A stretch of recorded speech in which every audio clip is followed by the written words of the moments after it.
Assalamualaikum, my name Fardan H. Latif from BSCD 1B. Ang aking topic is economic participants. Ito po ay tumutukoy sa pagkikipag-ugnayan ng isang individual sa trabaho at edukasyon at ang kanilang pag-access sa mga mapagkukunang pang-ekonomiya na nagre-resulta mula sa naturang pakikilahok dahil ang paglahok sa ekonomiya ay nagbibigay ng mga benepisyong pinansyal, kalusugan at panlipunan. Ito ay sentro sa kagalingan ng isang populasyon.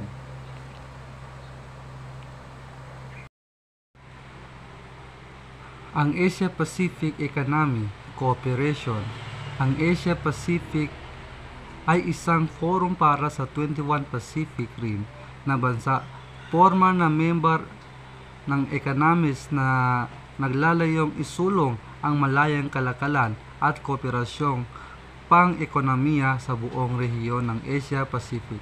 Ito ay itinatag noong 1989 bilang tugon sa lumalagong pagtutulungan ng mga ekonomi ng isang Pacific at ang pagdating ng mga regional ng block ng kalakalan sa ibang bahagi ng mundo sa pangamba na ang mataas na industrialisadong Japan, isang membro ng G8, ay mangibabaw sa aktibidad ng ekonomiya sa rehiyon ng Asia-Pacific at magtatag ng mga bagong pamilihan para sa mga produktong pang-agrikultura at hilaw na materyales sa kabila ng Europa, kung saan bumababa ang demand.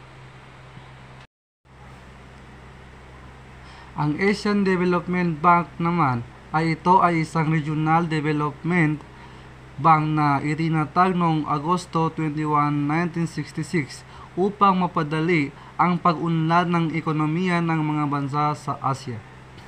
Tinatanggap ng bangko ang mga miyembro ng United Nations Economic and Social Commissions for Asia and the Pacific, UNESCAP, dating kilala bilang United Nations Economic Commission for Asia and the Far East, at mga non-regional na mauunlad na bansa mula sa 31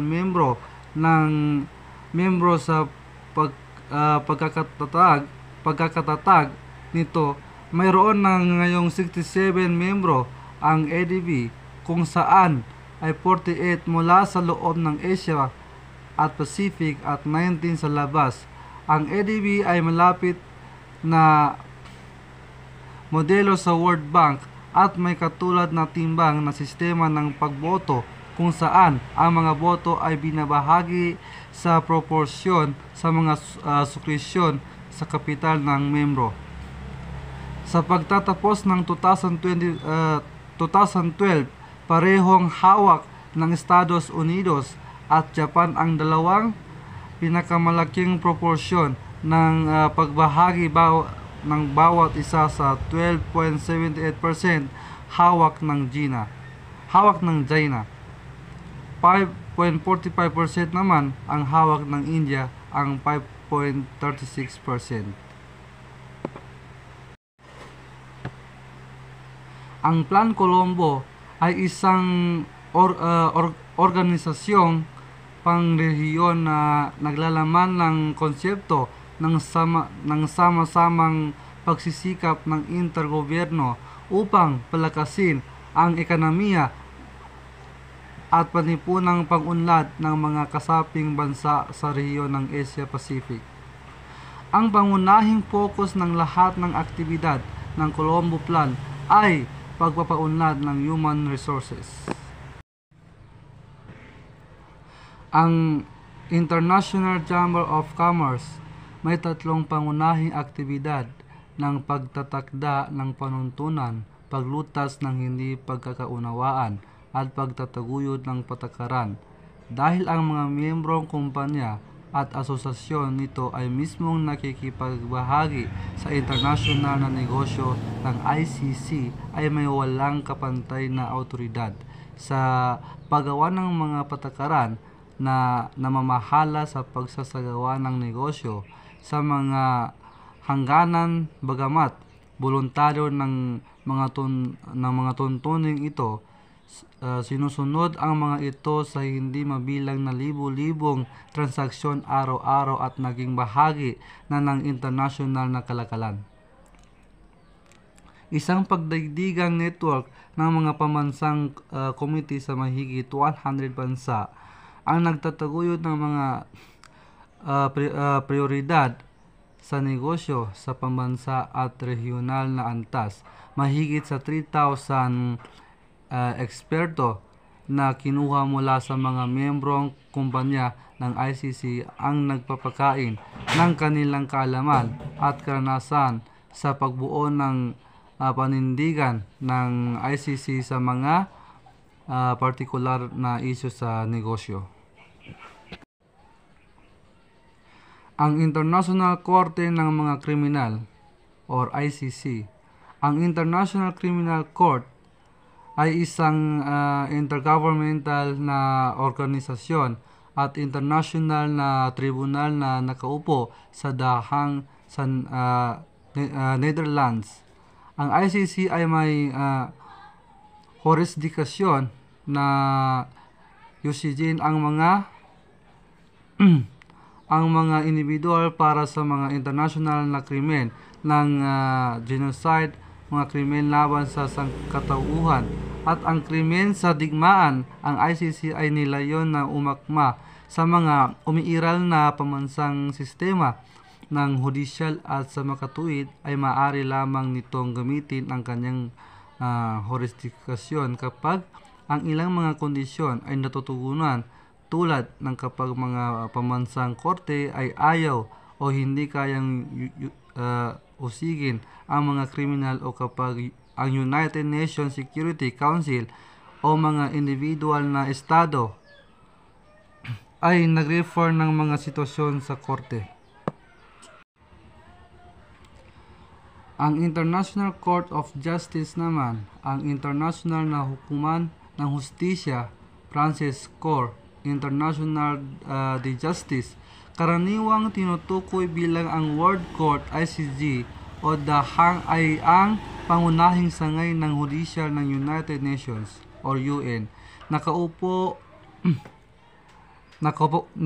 sa Peace Palace sa dahang Netherlands. Inaayos ng korte ang mga legal na hindi pagkakaunawaan na isinamit dito ng mga estado at nagbibigay ng mga advisory opinion sa mga legal na tanong na isinumit dito ng nararapat na autorisadong international na sangay, ahensya at UN General Assembly.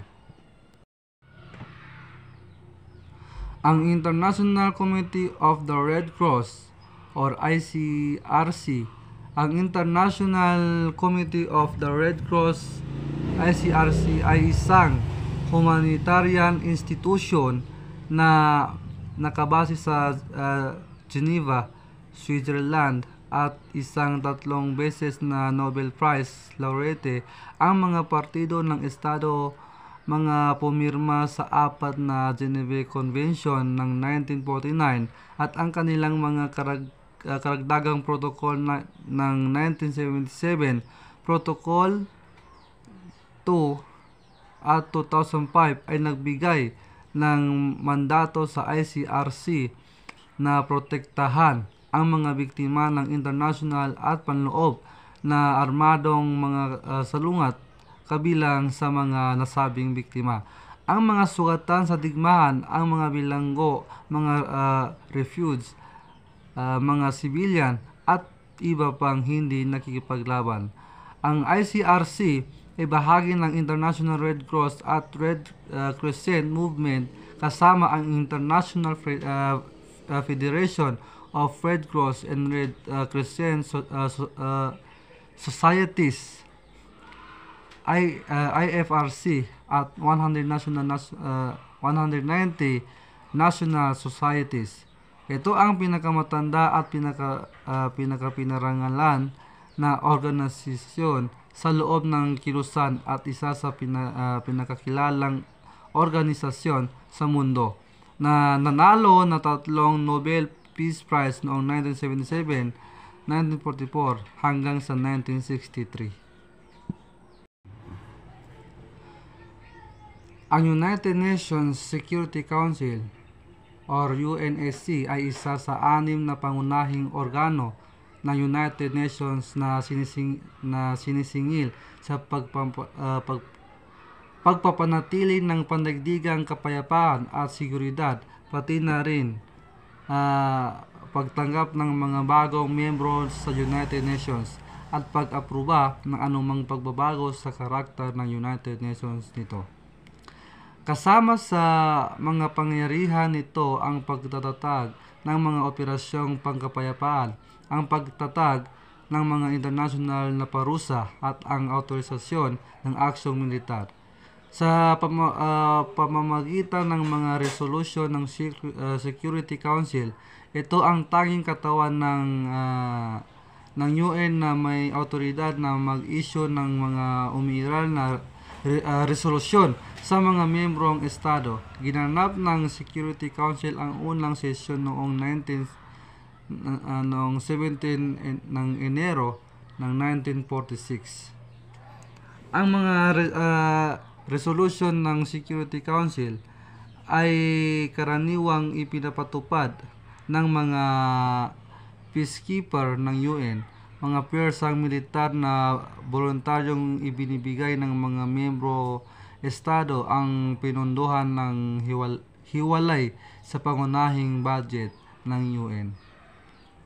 Noong 2016, 103 and 510 peacekeeper at 16,471 civilian ang mga deploy sa 16 na peacekeeping operations at isang special na political mission.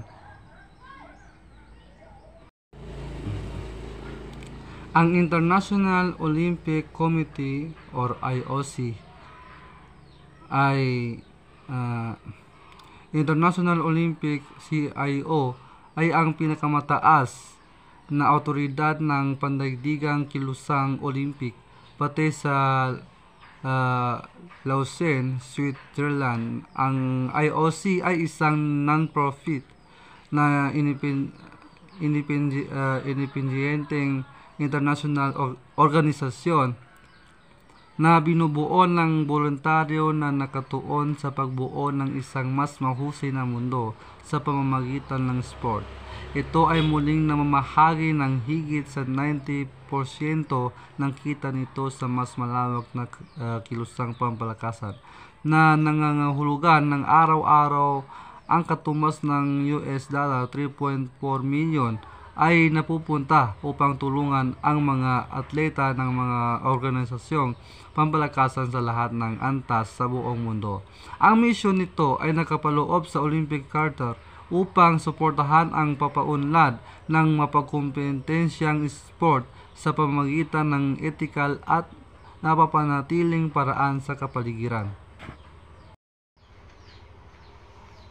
Ang World Wildlife Fund or WWF, ang World Wide Fund for Nature ay isang international na non-government na organisasyon na itinatag noong 1961, nagtatrabaho sa larangan ng pangangalaga sa kagubatan at ang pagbawas ng epekto sa kapaligiran. Ito ay dating pinangalan ng World Wildlife Fund na nanatiling opisyal na pangalan nito sa Canada at Estados Unidos. Ang ulat ng Living Planet ay inilalathala tuwing 2 taon ng WWF mula noong 1998. Ito ay batay sa isang Living Planet Index at pagkalkula ng ecological footprint. Ito ang pinakamalaking organisasyon sa pag-iingat sa buong mundo. na may mahigit 5 milyong taga-suporta sa buong mundo. Nagtatrabaho sa higit sa 100 bansa na sumusuporta sa humigit kumulang ng 1,300 mga proyekto sa konserbasyon at kapaligiran. Namuhunan sila ng mahigit $1 billion sa mahigit 12,000 na inisyatiba sa konserbasyon mula noong 1995. Ang WWF ay isang pundasyon na may 55% ng pagpupundo mula sa mga individual at mga biggest 19% mula sa mga mapagkukunan ng pamahalaan tulad ng World Bank, DFID, USAID at 8% mula sa mga korporasyon noong 2014. Ang last po ay Greenpeace. Ito po ay kilalan ang Greenpeace sa mga direktang aksyon nito at inilarawan bilang ang pinakakitang organisasyong pangkapaligiran sa mundo. Itinaas ng Greenpeace ang mga isyu sa kapaligiran sa kaalaman ng publiko at naimpluwensyahan ang pribado at pampubliko sektor. Naging pinagmulan din ng kontrobersya ang Greenpeace. Ang mga motibo at pamamaraan nito, ang ilan sa huli ay illegal, ay nakatanggap ng kritisismo, kabilang ang isang bukas na liham mula sa mahigit 100 Nobel laureates na umihimok sa Greenpeace na wakasan ang kampanya nito laban sa genetically modified organism. Ang mga direktang aksyon ng organisasyon at nagdulot ng mga legal na aksyon laban sa mga aktivista ng Greenpeace tulad ng mga multa at sinusupinde ng mga sentensya para sa pagsira sa isang test plot ng genetically modified wheat at pagkasira na sa Nazca Lines, isang UN World Heritage Site sa Peru. At yun lang po, maraming salamat.